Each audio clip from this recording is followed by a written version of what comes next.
Kiamat sudah dekat. Kita berada di masa-masa akhir zaman. Ini buktinya. Kita lihat banyak buktinya di Kitab Wahyu.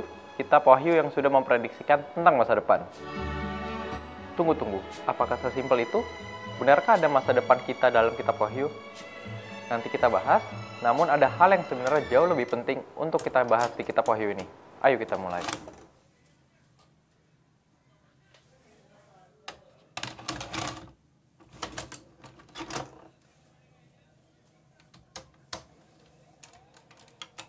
Jadi kitab ini justru mau membuka, menyingkapkan, bukan merahasiakan.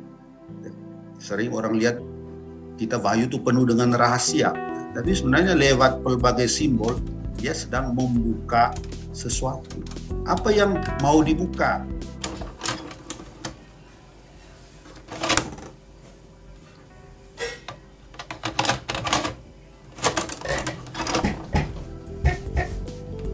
Tentu bukan ramalan nasib, tetapi yang dibuka itu wawasan teologis.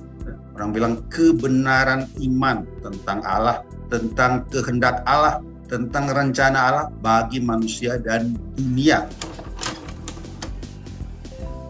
9 kitab di bagian akhir Perjanjian Baru ditulis dengan gaya penulisan yang berbeda-beda oleh para penulis yang berbeda. 8 diantaranya, Ibrani sampai Yudas, sering disebut sebagai surat-surat umum. Beberapa di antara surat-surat umum ini yaitu Yakobus, 1-2 Petrus, 2 dan 3 Yohanes, dan Yudas. Jelas berbentuk surat dan gayanya seperti surat-surat Paulus. Meskipun lebih merupakan sebuah khotbah atau rangkaian khotbah, Ibrani dimasukkan dalam kelompok surat-surat umum karena diakhiri dengan sebuah salam. 1 Yohanes memang tidak diawali dengan salam yang biasanya membuat sebuah surat. Tetapi nasihat-nasihat di dalamnya bersifat amat pribadi, sehingga tulisan ini mirip surat seseorang kepada sahabatnya. Sesuai dengan situasi jemaat Kristen perdana, dalam surat-surat umum terdapat sejumlah peringatan melawan ajaran para pengajar sesat seperti pada 2 Petrus ayat 21-3 dan ayat-ayat lainnya.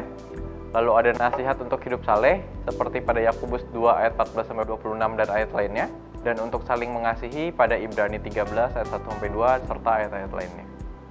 Jemaat Kristen disebut sebagai umat kudus pilihan Allah, sekaligus diingatkan bahwa itu tidak membebaskan mereka dari percobaan dan penderitaan. Penganiayaan terhadap orang Kristen oleh pihak Roma agaknya semakin hebat menjelang akhir abad pertama ketika Kaisar Domitianus memerintah.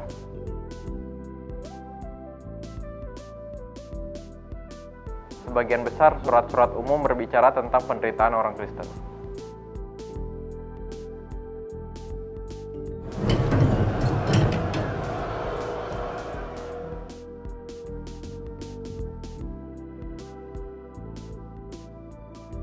Oleh karena itu, surat-surat ini agaknya ditulis pada akhir abad pertama atau mungkin tidak lama sesudahnya.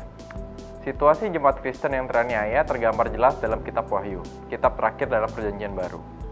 Kitab Wahyu mencatat penglihatan-penglihatan yang dialami oleh Yohanes di Pulau Patmos dan memuat sejumlah surat yang ditunjukkan kepada jemaat-jemaat Kristen di Asia Kecil. Kitab Wahyu merupakan contoh tulisan apokaliptik. Penulisan Kitab Wahyu mendasarkan dirinya pada tulisan apokaliptik Yahudi yang sudah ada seperti Kitab Daniel dan Kitab Yeskiel. Tulisan-tulisan semacam itu biasanya menggambarkan perang besar yang akan terjadi di masa depan antara Allah dan kuasa-kuasa kejahatan. Dalam pertempuran itu, Allah akan meraih kemenangan akhir. Namun sebelum hal itu terjadi, orang-orang beriman akan mengalami penganiayaan bahkan dibunuh oleh para musuh Allah. Tulisan-tulisan apokaliptik menampilkan beragam simbol dan makhluk yang aneh, seperti binatang-binatang buas dalam Wahyu 13, guna menyampaikan pesan yang kiranya akan dimengerti oleh jemaat, tetapi membingungkan bagi para musuh. Gambaran yang bersifat rahasia ini juga tampak ketika Kitab Wahyu berbicara tentang Babel. Jemaat Kristen pada masa itu tahu bahwa yang dimaksud dengan Babel sebenarnya adalah Roma, yang dipandang sebagai musuh besar Allah dan umat pilihannya. Sebagaimana lazimnya tulisan apokaliptik, Wahyu menampilkan gambaran-gambaran tentang penghakiman Allah yang mengerikan. Akan tetapi, tujuan utama kitab-kitab semacam ini adalah untuk memberikan harapan dan mendorong jemaat Kristen tetap teguh beriman di tengah situasi yang sulit.